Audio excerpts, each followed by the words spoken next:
Okay, so our second speaker today is Morgan Powers. Morgan is actually a junior biology major here at King, and it's a little bit unusual to present as a junior, but she is presenting research that she did last summer, sort of on the RU that she volunteered for last summer at Texas A&M. Morgan is from the Tampa, Florida area, and she is on the women's golf team, quite a good golfer, member of Women in STEM.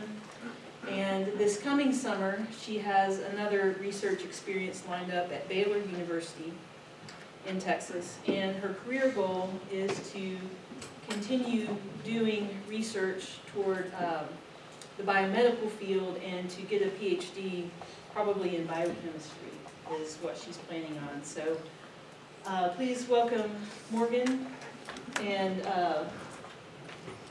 she has a very interesting and a very different story to tell at a different level of life, we'll say, bacteria.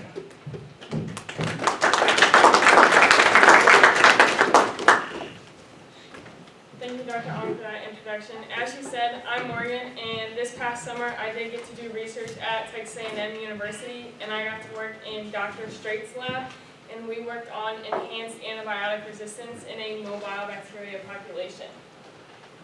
Now, bacteria is everywhere. It's on our phones, it's in our guts, and it's in the soil, and there's not just one kind of bacteria in each of those places. A lot of times bacteria live in mixed communities, and they don't always peacefully coexist when they live together. And Dr. Fleming discovered this when he discovered penicillin as one of the first antibiotics, and it was used as a defense mechanism in the fungus that he was studying.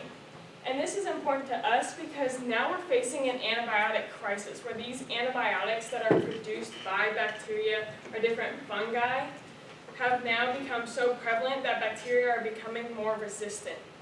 And if we understand these mechanisms of defense, we can help figure out how to fight this antibiotic crisis. And the difference between antibiotics or an antibacterial drug is that antibiotics are naturally found where bacteria or fungus produce them, where antibacterial drugs are synthetic or semi-synthetic and are made by us humans. And these antibiotics that are produced are a way for the bacteria to come in competition with one another. And this is an interference competition mechanism that is used that directly impedes the growth of and development of competing bacteria by affecting their surrounding environment. And an example of antibiotics are specialized metabolites.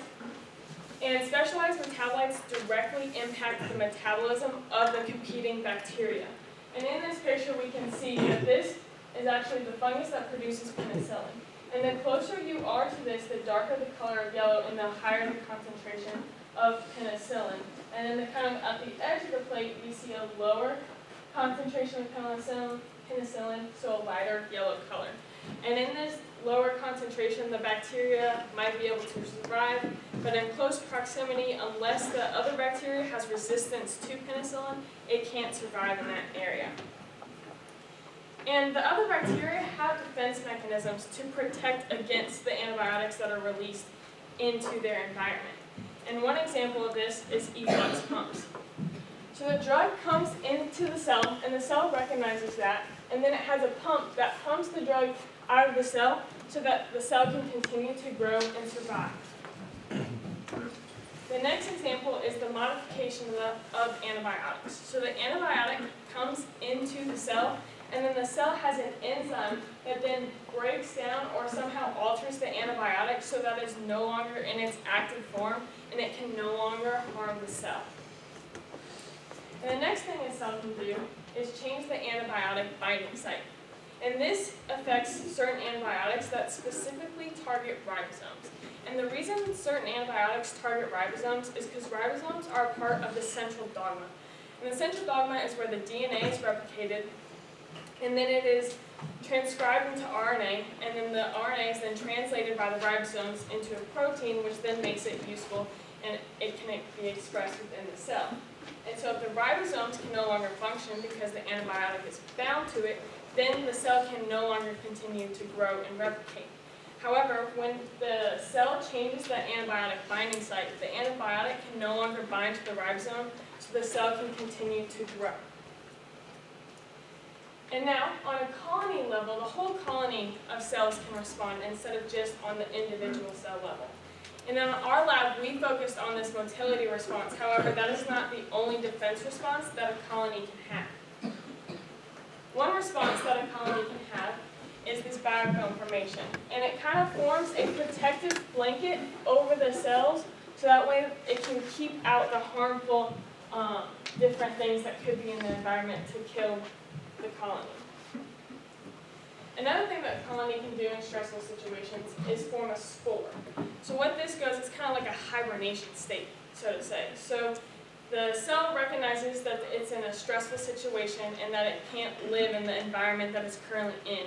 So it forms a spore that then stays in its little hibernation protective shell, so to say, until the environments become livable. And then the one that we focus on in our lab is motility, where the bacteria can start moving away from the antibiotic to run away, so to say. And sliding is unique, and that is what we focused on in our lab because it does not occur in liquid media. It occurs on an agar plate. And swimming and swarming require a flagellum, whereas sliding do not. And by this picture here, you can see that the bacteria are sliding across the plate. And this is abnormal because most colonies will grow up instead of across a plate. So we don't see the typical kind of growing up colony. We see a colony that goes out. And sliding can be induced by several different antibiotics. It can be induced by spectinomycin, erythromycin, tetracycline, and chloramphenicol. However, we focused on the antibiotic chloramphenicol in our lab because we knew it induced the sliding motility, and that was the previous research that had been done, and so that's what we continued with. And chloramphenicol is a ribosome-targeting antibiotic, and it is known to induce the sliding motility at a concentration of 1 micromolar. And in our model system, we use Bacillus subtilis and Streptomyces venezuelii. And the reason we use this is because Bacillus subtilis demonstrates the sliding motility, and Streptomyces venezuelii releases chloramphenicol when in competition with another bacteria. So Bacillus subtilis is on a vertical axis, and then Streptomyces venezuelii is on a horizontal axis. And so when they were put together on a plate, we see Streptomyces release chloramphenicol, and then as the bacillus recognizes that, it starts to slide away from the Streptomyces. So we see it in close proximity when it first starts growing, but then as it continues to grow and the sliding is induced, it goes away from the Streptomyces because it wants to get away from that chloramphenicol. And this led us to the question if the sliding population is more resistant than the non-sliding population. And part of the reason we had this question is because in this sliding population that is further away from the Streptomyces venezuelii has an increase of 5 predicted antibiotic resistance genes, where these colonies on the top and the bottom that don't have that induced sliding do not have increased expression of these genes. And these genes have very different functions. We have a couple that are the multi-drug efflux pumps. So they pump the antibiotic out of the cell so that the cell can continue to grow. And then we have one that is a methyltransferase. And this is unique because it methylates the DNA to protect it from the antibiotics that will come in and try to cut up the DNA to try to keep the cell from growing.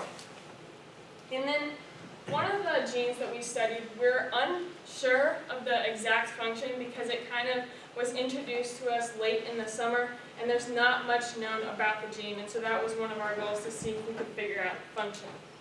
And then the last one we have is it dissociates the antibiotic from the ribosome binding site. So as you can remember, some antibiotics target that ribosome, and instead of altering the ribosome, that gene just takes the antibiotic out of the ribosome so the ribosome can continue to function normally. And with these 5 genes, we had 2 major questions. And those questions are, what happens when we knock out all of the genes? Would it change the resistance to other antibiotics or to chloramphenicol? And then our second major question was, what is the spatial pattern of gene expression within the entire colony? And our first hypothesis was the deletion of predicted antibiotic resistance genes will cause an increase in sensitivity to chloramphenicol and to other antibiotics. And so our first step was to create a quintuple knockout strain. And then we first tested it in relation to its sensitivity to chloramphenicol. And the reason we first went to the antibiotic of chloramphenicol is because we knew chloramphenicol induced the sliding motility, and we knew it increased the gene expression of our 5 targeted genes. However, what we found was not what we were expecting. We found that our wild type and our quintuple knockout strain had very little difference in the sliding or its resistance. And so as you can see, these pictures look almost exactly identical from the wild type or the quintuple knockout strain. And so that kind of left us scratching our heads, because that was not what we were expecting. We were expecting our quintuple knockout strain to be more sensitive to the antibiotic of chloramphenicol. And so then that left us asking the next question of, well, are the genes just related to different antibiotics and are not specific to the antibiotic of chloramphenicol? And what led us to this question was that we knew from previous research that the gene that was expressed with chloramphenicol, VMLR, was directly related to the antibiotic of lincomycin. And so we created an assay to confirm this, where we put a paper disc of lincomycin and we had 4 colonies around it.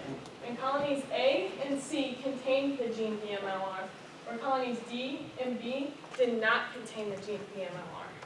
And D and B were unable to survive next to the paper disc with lincomycin because they did not possess that resistance gene, whereas colonies A and C were completely normal and were able to survive in that environment because they possess that resistance gene. And so we wanted to test our quintuple knockout with several different antibiotics. And how we did this is that we created a modified Kirby-Bauer assay.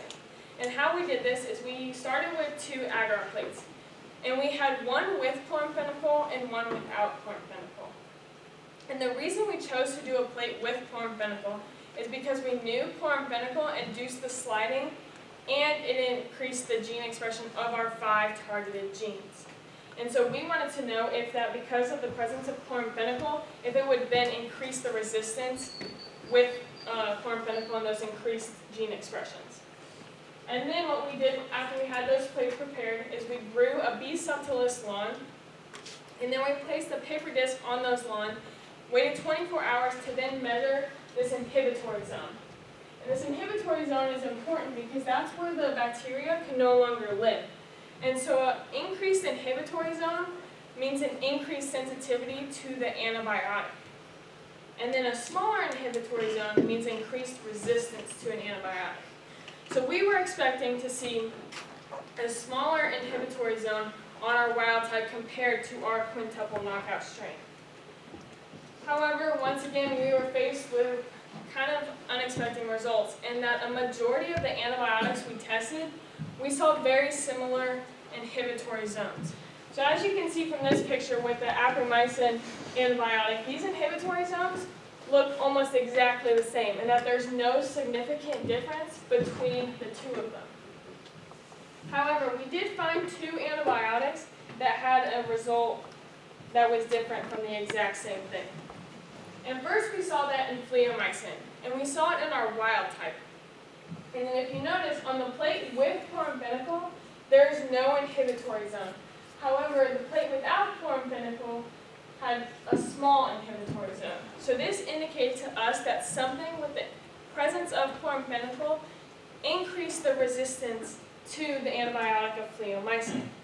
And we knew it was one of our 5 genes because in our quintuple knockout strain, we see very similar inhibitory zones with and without chloramphenicol, where our wild type had that no inhibitory zone with chloramphenicol. And we predicted that it was 2 of the 5 genes that played a role in it. And the first gene that we think it could be is YXJB. And the reason we think this is because fleomycin targets the cell by cutting up that DNA into small pieces. So YXJB is the one that methylates the DNA to protect it from being cut up into small pieces. Where we also think it could be VMRCD because it is a multi-drug efflux pump, so it could just be pumping that fleomycin out of the cell so that it's no longer impacting the cell. And then another kind of shocking result that we had was that our quintuple knockout strain had increased resistance to the antibiotic S-spectinomycin compared to the wild type.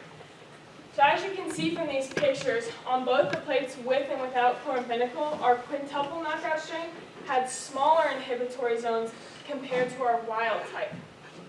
And we're unsure of this reason because we thought for sure if we deleted these predicted 5 antibiotic resistance genes that there was no way that it could be more resistant to an antibiotic. However, that's what we saw. And then we also see that in both of these strains that with chloramphenicol compared to without chloramphenicol, there is a larger inhibitory zone. And we think this could be because chloramphenicol and spectinomycin kind of had a combination effect, and so that it was able to kill more of that bacteria because both of them were involved, and then the bacteria couldn't protect itself from both of the antibiotics. So in conclusion, with our first question, there was no difference in sensitivity to chloramphenicol or to many other antibiotics that we tested. However, we did see an increased resistance to fleomycin in the presence of chloramphenicol, and there was a decrease in sensitivity of our quintuple knockout strain to spectinomycin. And in the future, we want to specify the gene function that is directly related to the resistance of fleomycin and spectinomycin. And we would also like to know kind of the reason why spectinomycin had that increased resistance, even though we had deleted those 5 predicted antibiotic resistance genes, and kind of what mechanism played a role in that. And then, so after we had looked at our individual cell responses, we wanted to look at the colony response. And we did this by looking at the spatial pattern of gene expression within the colony. And so our hypothesis to answer our second question was there will be a distinct spatial pattern of gene expression within the colony in relation to the concentration of chloramphenicol. And how we answered this question is that we created reporter strains. And how we created reporter strains is we took each promoter from the 5 genes and we put it in front of the luciferase operon that had been inserted into our bacteria. And the promoter is essentially the start of the gene that signals the cell that it's ready to be read and expressed. And so when we put it in front of this luciferase operon, it mirrors that gene expression in a visual way. And a lot of us know luciferase because it glows. It's in the lightning bugs and different things like that. And so we wanted to be able to see it in a visual way without having to read any sequences and look at gene expression in that more difficult way. And so in these pictures, the darker the color, the higher the gene expression. And the reason this is because we did a chemiluminescence scan instead of doing it in a dark room where we would see the glowing instead of the darkness. And so at an early time point in our first reporter strain that we're going to look at, we see on the chloramphenicol plate that there is a very high gene expression compared to our control plate that is much lighter in color. And then next to it, I also have the regular colony pictures so we can see the morphology of the colony and see when sliding has been induced. And then after 24 hours, we see a nice ring pattern form within our sliding colony. So as you can see, there's still gene expression within the control. However, in our sliding population, we see this little bullseye target. And we think this could be because of the way the colony is growing and moving, that the new cells on the edge of the colony that are growing and being exposed to the increased concentrations of chloramphenicol are turning on these genes. We also see kind of a similar pattern within our second reporter strain, and that at an early time point, we see the higher expression compared to the control. However, in the 24-hour, we see a slight difference with this reporter. And part of this is because, as you can see on our normal colony picture, that the edge of this side has induced the sliding. However, the bottom of the colony has not induced sliding. And so we think this kind of had an effect on the way that the genes were expressed within this colony, and it wasn't necessarily the best representation of the spatial pattern. However, our biggest takeaway from these reporter strains was that there wasn't a uniform pattern within the sliding population, and that we want to kind of figure out why this is. And we did create reporter strains for all 5 of our genes. However, these were the only 2 that had strong signals. Some of them were just barely detectable, if detectable at all. And we think this could be because the gene just had either a very low basal level expression where it couldn't be picked up by the scan, or that something had gone wrong in our making of the reporter strain and that we would need to make an entirely new strain to see if we could see a signal. And so here's our glowing picture. And so as you can see, our bacillus is once again on the vertical axis, and our Streptomyces is on the horizontal axis. And so right at the areas close to the Streptomyces, where concentration of chloramphenicol is the highest, we see the brightest glowing. Where when you look at the areas that are kind of further away on the backside of this sliding population, don't have much glow to them, so they're not increasing that gene expression. However, our colonies that are on the top and the bottom still have that glow more around the edge of the colony than anywhere else. And this kind of indicates to us that maybe just as the colony is growing, whether sliding has been induced or not, it's increasing these gene expressions just in case it runs into those problems as it goes. So in conclusion with this study, our 2 reporter strains, YXJB and BMRC, can be used to detect spatial patterns within the sliding population in response to antibiotics. And in the future, we would like to quantify the luminescence signal until it is normalized to the optical density value to identify increased expression of the gene within an antibiotic environment. I would like to thank my mentors this summer, Dr. Straight, Youngjin, and Courtney, and then I would like to thank Dr. Ong for helping me with my presentation. Any questions?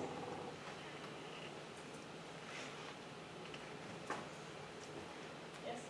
This might be a low-hanging fruit type of question, but whenever you're talking about defense responses, you were talking about like an efflux pump. Is it possible, like, is that efflux pump like size related? Is that why fleomycin did that as opposed to like daptomycin or like another bigger one? It might be. We're unsure of if they're directly related to antibiotics, and so that was part of our work this summer, was to see if those genes were related to certain antibiotics, and then we might be able to answer that question next. Yes? So the 5 genes that you removed for the knockout strain, are those the most common that they've related to antibiotic resistant? Is that what they were based off of, or just specifically for that strain? Yeah. No, they're actually predicted, so they're not necessarily known, but they're very similar in sequence to other known antibiotic resistance in other bacteria. Yes? So you have inadvertently created a superbug with the quintuple mutant, right? You didn't expect it to be more resistant, and it seems to be more resistant to certain antibiotics than the wild type. So would that take you in a direction of trying to create, systematically do knockouts where you have a double mutant combination, triple, quadruple combination, or has that been done before leading up to the quintuple mutant? So we actually had to create like a single, double, triple, quadruple, all the way up to the quintuple. Yeah. And we just tested the quintuple because that was the easiest to do since all the genes were knocked out. And then when we're looking for genes that are specific to those antibiotics that we had, we go back down the chain and we'll go back down to the quadruple, the triple, and the double. There is some kind of an assumption that, it's all or nothing, that 5 genes gives you better resistance than having 3 or 2. So when you look at that kind of spot test with a disc, do you see any sort of interesting results when you do triple, double, quadruple mutants as opposed to doing a whole quintuple mutant? We didn't test the smaller mutants, we just tested the quintuple with the Kirby-Bauer assay. Yeah. What would you expect to see if you do antibiotics this test with all these other strains that you're created on the way leading up to the quintuple mutant? Well, I would expect probably similar results where there wouldn't be much difference between the wild type and the smaller mutants, just because that's what we saw with the quintuple, and the quintuple you would think would have more of an effect. And then I'm not sure what it would do to the spectinomycin where the quintuple was more resistant. It may become less resistant the smaller the mutations are. Does the quintuple mutant, if you grow it in just regular media with no antibiotics, does it grow at the same rate as a wild type? Yes.